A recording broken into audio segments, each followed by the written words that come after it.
उंबरडा बाजार परिसराचा पोशिंदा संकटात, वरुणराजा पाठ फिरवल्याने बळीराजाच्या डोळ्यात पाणी, पेरण्या खोळंबल्या.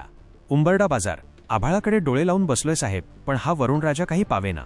घरातलं बियाणं खाटल्याखाली पडून आहे आणि माती मात्र कोरडी ठणठणतीये.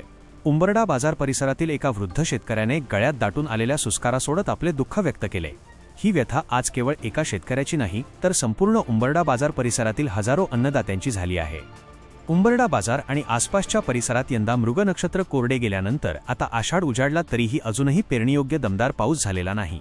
दरवर्षी या दिवसांत शेतात ट्रॅक्टर आणि बैलांची लगबग असायची, हिरवेगार कोंब धरणीच्या कुशीतून डोकावू लागायचे. मात्र यंदा शेतशिवारात केवळ शांतता आणि कोरडी धूळ उडताना दिसत आहे. शेतकऱ्यांनी पैपै गोळा करून प्रसंगी कर्ज काढून महागडी बियाणे आणि खते खरेदी करून ठेवली आहेत.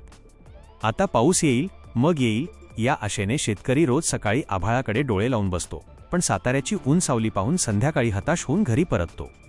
परिसरात अजूनही बहुतांश भागांत पेरण्या खोळंबल्या आहेत. ज्या काही शेतकऱ्यांनी थुईथुई आलेल्या पावसाच्या भरवशावर धाडस करून पेरणी केली, त्यांची पिके आता पाण्याअभावी कोमेजू लागली आहेत. त्यामुळे त्यांच्यावर दुबार पेरणीचे संकट ओढवले आहे. शेतकऱ्यांचं संपूर्ण अर्थकारण या खरीपाच्या हंगामावर अवलंबून असते.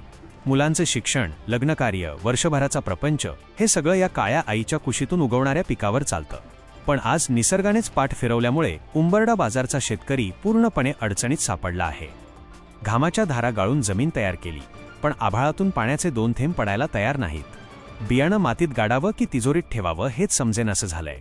एक हताश स्थानिक शेतकरी. घरची गुरंढोरं उपाशी, चाऱ्याचा प्रश्न गंभीर आणि त्यातच पेरणीची चिंता. अशा चक्रव्यूहात आजचा बळीराजा अडकला आहे. आता फक्त आणि फक्त वरुणराजाने कृपादृष्टी दाखवावी आणि या कोरड्या पडलेल्या धरणीची तहान भागवावी, एवढीच आर्तसाद उंबरडा बाजारचा प्रत्येक शेतकरी विधात्याला घालत आहे.